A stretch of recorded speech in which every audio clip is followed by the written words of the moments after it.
दोस्तों ये समय था 9 जून 2014 का। इसी दिन आईएस के लड़ाके इराक के मोसुल शहर पर हमला करते हैं। उस समय मोसुल शहर की रक्षा कर रही थी 30,000 की इराकी सेना। इधर आईएस के सिर्फ 800 से 1000 लड़ाके थे। लेकिन अजीब बात यह है कि इन 800 से 1000 लड़ाकों के सामने 30,000 की सेना घुटने टेक देती है, और वो भी सिर्फ 15 या 16 घंटों के अंदर ही। और आईएस का जैसे ही मोसुल पर कब्जा होता है, उसकी शक्ति भी दुगुनी हो जाती है, क्योंकि मोसुल के अंदर इराक की सेना के कई सारे हथियार और सैन्य उपकरण आतंकियों के हाथ लग चुके थे। यानी कि इराक के 30,000 सैनिक और भारी मात्रा में हथियार होने के बावजूद भी वो इन आतंकियों के सामने एक दिन भी नहीं टिक पाए। इसी से आप ये अंदाजा लगा सकते हैं कि आईएस के लड़ाके कितने खतरनाक थे। अब दोस्तों, जैसे ही मोसुल पर आईएस का कब्जा होता है, उसके बाद आईएस एक ऐसी घटना को अंजाम देता है जो शायद आपके होश उड़ा देगी।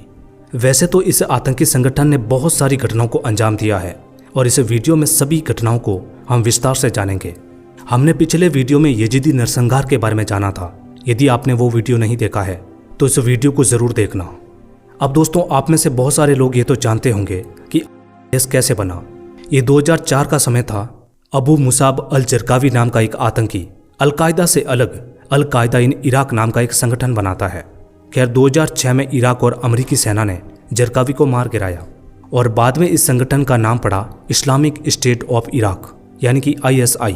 उसके बाद 2010 में अबू बकर अल बगदादी इस संगठन की कमान संभालता है, और 2013 में इस संगठन का नाम रखा जाता है Islamic state Iraq and Syria, यानी कि IS। अब दोस्तों, ये जो बगदादी था, इसका जन्म 1971 में इराक के सरमरा शहर में हुआ था। शुरू में ये इस्लाम का प्रवचन दिया करता था, और इसका किसी भी आतंकी संगठन से कोई संपर्क नहीं था। वैसे 2004 में अमेरिका ने इसको पकड़ा भी था और बुका नाम की एक जेल में रखा था। लेकिन बाद में अमेरिकी सेना ने यह कहते हुए बगदादी को छोड़ दिया कि यह ज़्यादा खतरनाक नहीं है और इससे किसी को कोई खतरा नहीं है। लेकिन अमेरिकी सेना को नहीं पता था कि 2010 में ये दुनिया के सबसे खतरनाक आतंकी संगठन का लीडर बन जाएगा। खैर दोस्तों, 2013 और 2014 में जब बगदादी आईएस का लीडर बनता है, तो उसके बाद ये आदमी इस संगठन को इतना मजबूत कर देता है कि इसने इराक और सीरिया के एक बड़े हिस्से पर कब्जा कर लिया था। और अगस्त 2014 में आईएस यजीदी नरसंहार को अंजाम देता है। उसके बाद दोस्तों, आईएस की नज़र पड़ती है सीरिया के रक्का शहर पर। लेकिन 2011 से ही सीरिया के अंदर गृह युद्ध छिड़ा हुआ था, और कई सारे विद्रोही गुट असद सरकार के खिलाफ लड़ रहे थे। और वो जो विद्रोही गुट थे, उन्होंने मार्च 2013 में रक्का शहर पर कब्जा कर लिया था। और इसी का फायदा आईएस ने उठाया, क्योंकि अब उसको असद सरकार से नहीं बल्कि विद्रोही गुटों से लड़ना था और रक्का पर कब्जा करना था, जो कि इन आतंकियों के लिए काफ़ी आसान था। खैर, 2014 में आईएस ने बड़ी आसानी से रक्का पर कब्जा कर लिया, और उसके बाद वहाँ पर शुरू होता है खेल। रक्का की सड़कों पर निर्दोष लोगों की हत्या होती है। सड़क और चौराहों पर सार्वजनिक रूप से लोगों को जाती है, और जितने भी वहाँ पर गैर मुस्लिम रह रहे थे, उनकी महिलाओं को खरीदना और बेचना तो बहुत ही आसान था। उसके बाद आईएस ने पहली बार रक्का शहर के अंदर ही आत्मघाती हमलावरों को परीक्षण देने के लिए एक कैंप भी बनाया था, जहां पर लड़ाकों को आत्मघाती हमला कैसे किया जाता है ये परीक्षण दिया जाता था, और फिर उन लड़ाकों को यूरोप भेज दिया जाता था। अब उसके बाद दोस्तों, जैसा कि हमने शुरू में जाना था कि आईएस ने 9 जून 2014 को इराक के मोसुल शहर पर कब्जा कर लिया था, और बहुत बड़ा हथियारों का जखीरा आईएस के हाथ भी लग चुका था। अब इधर जो इराकी सैनिक थे, उनमें से कई सारे सैनिक तो मोसुल से भाग चुके थे, लेकिन कई ऐसे सैनिक थे जो अभी भी मोसुल में फंसे हुए थे। उन लोगों ने अपनी वर्दी उतारी और आम नागरिक बनकर मोसुल से जाने की कोशिश करते हैं।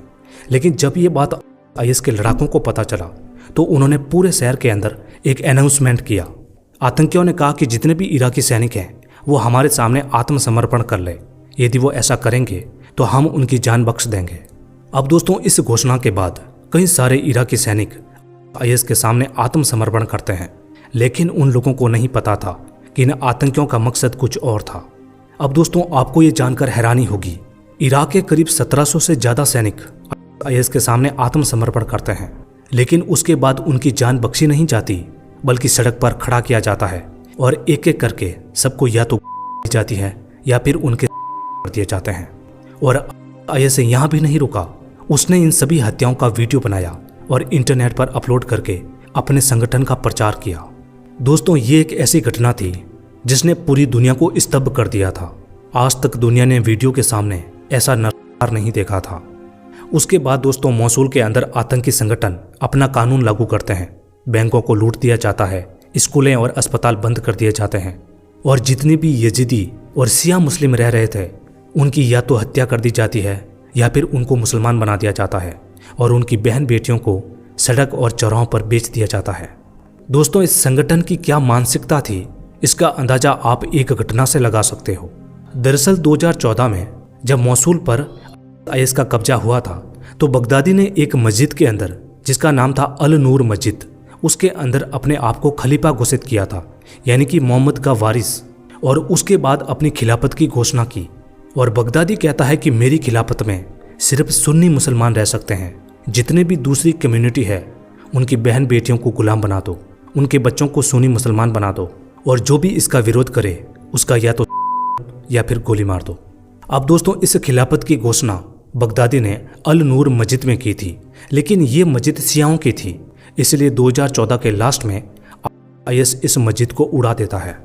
अब दोस्तों 2014 में ही इस आतंकी संगठन ने इतनी घटनाओं को अंजाम दिया है कि आप जानकर ही हैरान हो जाएंगे। ये जून 2014 की बात थी जब आईएस के लड़ाकों ने टिकरित नरसंहार को अंजाम दिया। दरअसल हुआ ये कि जब आतंकियों का मोसुल पर कब्जा हुआ तो पास में एक इलाका था जिसका नाम था टिकरित, जहां कई सारे इराकी सैनिक ट्रेनिंग ले रहे थे। लेकिन मोसुल पर कब्जा होने के बाद आईएस के लड़ाके टिकरित की तरफ बढ़ते हैं।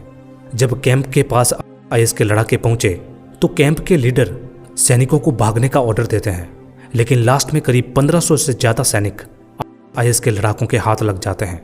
और उसके बाद आईएस इनके साथ जो करता है उसने पूरी दुनिया को हैरान करके रख दिया था।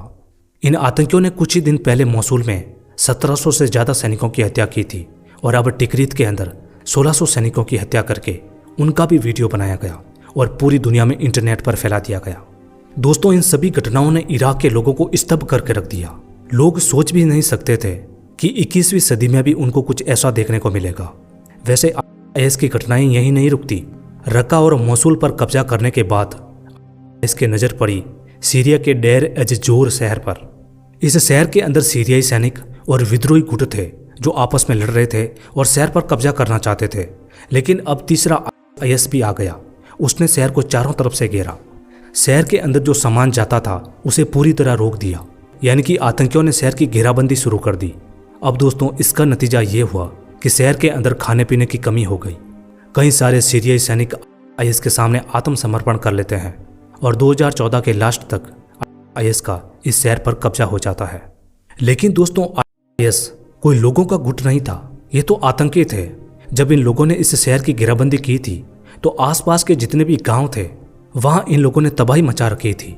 दरअसल इस शहर के आसपास अल सैतात नाम की एक जनजाति रहती थी जिसको आईएस ने काफिर घोषित कर रखा था। वैसे तो ये जनजाति बहुत ही कम संख्या में है, लेकिन फिर भी कहा जाता है कि करीब 900 से ज़्यादा लोगों की इन आतंकियों द्वारा हत्या की जाती है। उनकी महिलाओं के साथ क्या होता है ये तो बताने की जरूरत नहीं है। उनके बच्चों को मुसलमान बनाया जाता है, उनको ट्रेनिंग सेंटर में भेजा जाता है ताकि भविष्य में वो आईएस के लड़ाके बन सके। अब दोस्तों इस आतंकी संगठन में कितनी कट्टरता थी इसका अंदाजा आप इस बात से भी लगा सकते हो कि इन्होंने दूसरों पर जुल्म नहीं किया बल्कि अपने सैनिकों पर भी आईएस ने बहुत सारा जुर्म किया। दरअसल ये 2015 की घटना है इराक के मोसुल शहर की। हुआ ये कि बहुत सारे आईएस के लड़ाके अब आईएस की नीतियों से परेशान हो चुके थे। उनके कानून काफ़ी कड़क थे जिसकी वजह से करीब 45 से ज़्यादा लड़ाके मोसुल शहर को छोड़कर वापस अपने देश जाना चाहते थे। वैसे मैं आपको जानकारी के लिए बता दूं कि आईएस के अंदर सिर्फ इराक और सीरिया के लड़ाके नहीं थे बल्कि दुनिया भर में आईएस ने अपने संगठन का प्रचार किया था और दुनिया भर के लोग इस संगठन से जुड़ने के लिए इराक और सीरिया चले गए और बाद में वो आईएस में शामिल हो गए। जैसा कि मैं बता रहा था कि करीब 45 से ज़्यादा आईएस के लड़ाके मोसुल को छोड़कर भागना चाहते थे, लेकिन वो दूसरे आतंकियों के हाथ लग गए। और जब आईएस को ये पता चला कि ये लड़ाके छोड़कर जाना चाहते थे तो उसके बाद उन लड़ाकों के साथ जो किया जाता है वो तो वाकई में होश उड़ा देने वाला था। दरअसल उन सभी 45 लड़ाकों को एक पिंजरे में बंद किया जाता है और पेट्रोल छिड़क कर जाती है। वैसे दोस्तों 2015 में जो मोसुल के अंदर 45 लड़ाकों को मौत की सजा दी गई थी, ये कोई पहली बार नहीं था।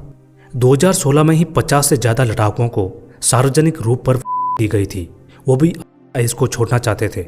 उसके बाद 2017 में 17 ऐसे आतंकी थे जो आईएस को छोड़ना चाहते थे।